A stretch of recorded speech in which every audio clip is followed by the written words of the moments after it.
Hello everybody, what's up? In this video, we will be comparing the RX 5600 XT to the GTX 1060 6GB in esports games and see if it's actually worth upgrading your GPU for these types of games.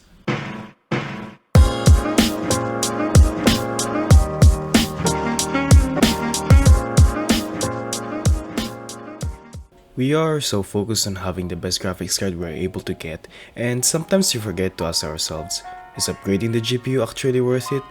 I recently upgraded my GPU from an RX 480 4GB to a RX 5600 XT, though I'm still using the same CPU, the R7 2700. On AAA titles like Cyberpunk 2077 and Red Dead Redemption 2, the performance difference was really noticeable, but when I played esports games like Valorant, I didn't notice any difference at all.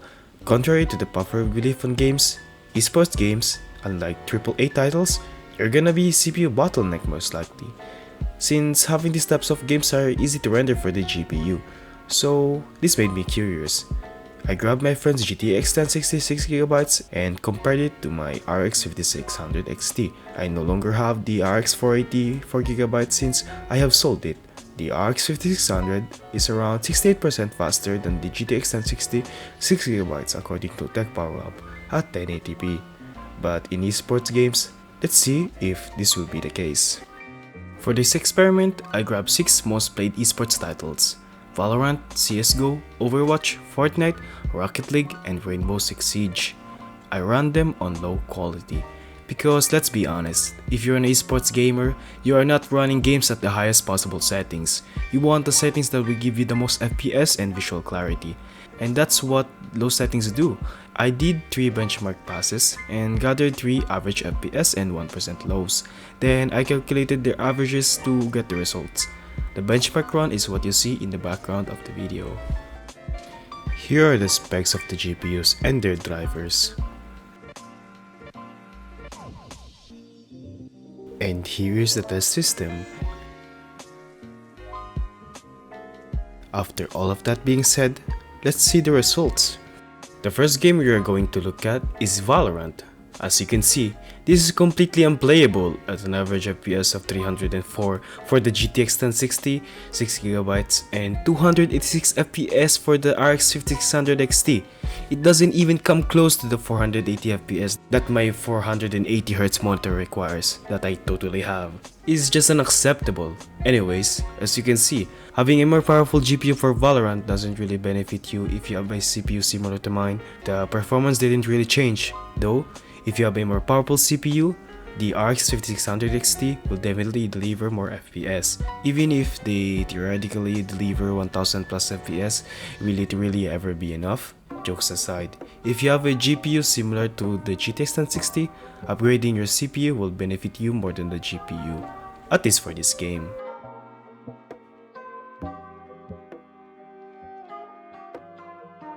Counter-Strike result is basically the same as Valorant. Both GPUs are averaging around 300 FPS, and for this game, we are also CPU bound, and having a more powerful GPU won't improve the gaming performance, though we do see a better 1% lows, 81 for the 5600 XT and 53 for the 1060, but I do believe that having a better CPU would yield better performance uplift overall.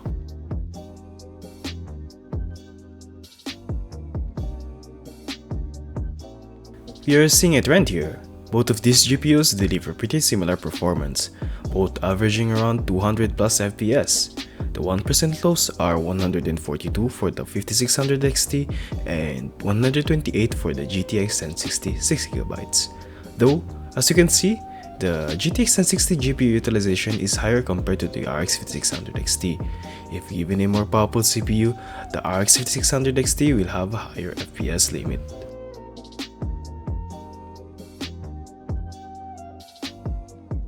Fortnite's average FPS for both of these GPUs is around 160, so exactly what we have seen with the other 3 games.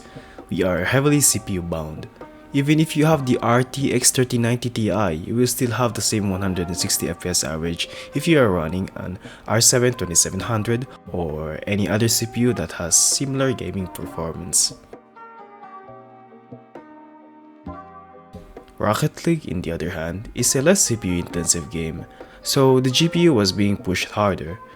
Here we can see a massive 45% boost in average performance, 509 FPS for the RX 5600 XT compared to the 351 of the GTX 1060. Though, this is similar to adding a cup of water to a lake. Do you really need more water? But if you do, then a GPU upgrade will be beneficial for your Rocket League competitiveness. At this point, if you're still bad, you can blame it from the lag anymore.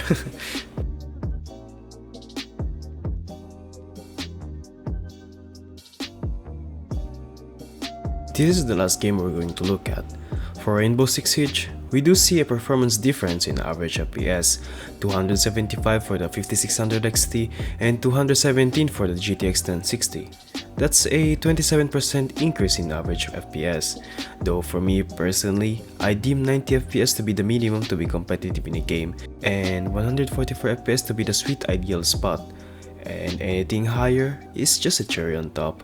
But for someone else, maybe 200 FPS and above isn't enough.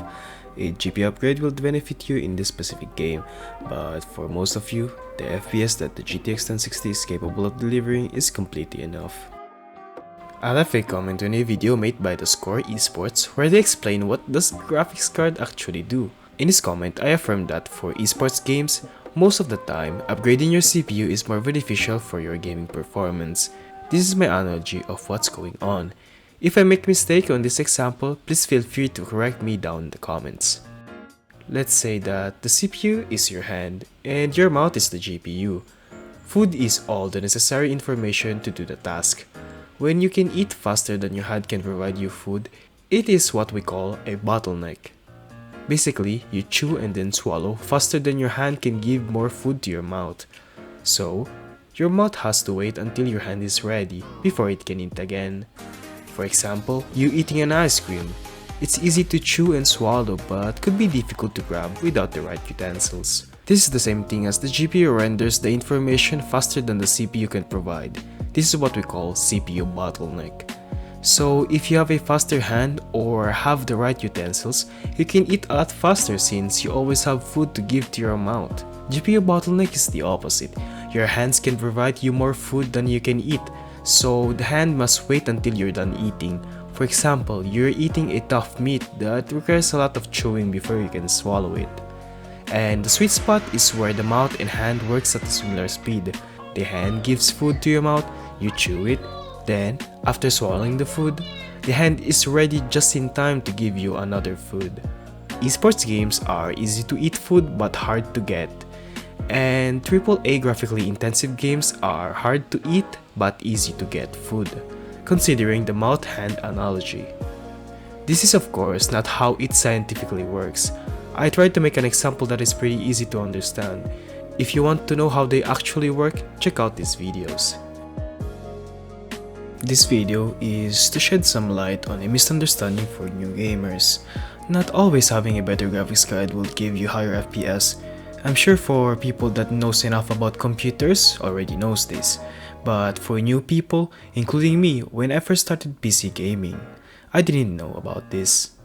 So if you're an esports games player and you have a decent GPU, maybe a mid-range GPU from 2016 such as the GTX 1000 series, the RX 400 series, and even the refresh, the RX 500 series. You don't necessarily need to upgrade your GPU in order to improve your FPS in esports games. You're most likely still running a quad-core CPU from Intel or even the first generation of Ryzen 1000 and 2000 series.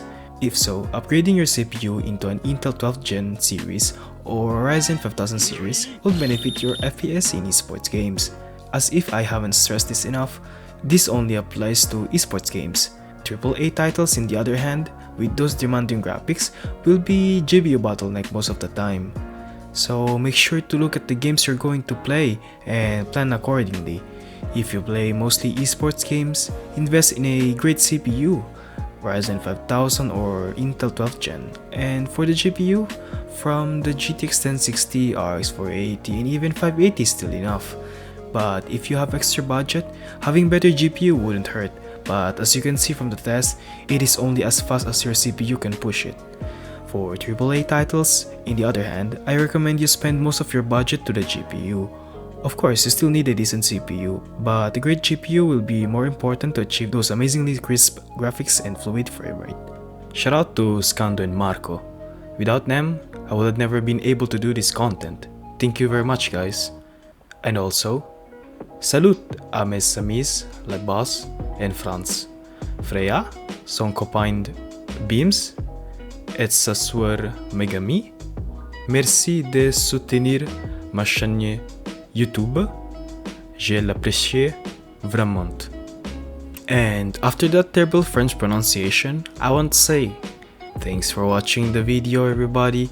I would appreciate your support, so if you enjoyed the video, feel free to leave a like, subscribe to not miss upcoming videos, leave a comment because it helps with the algorithm, just if you want to.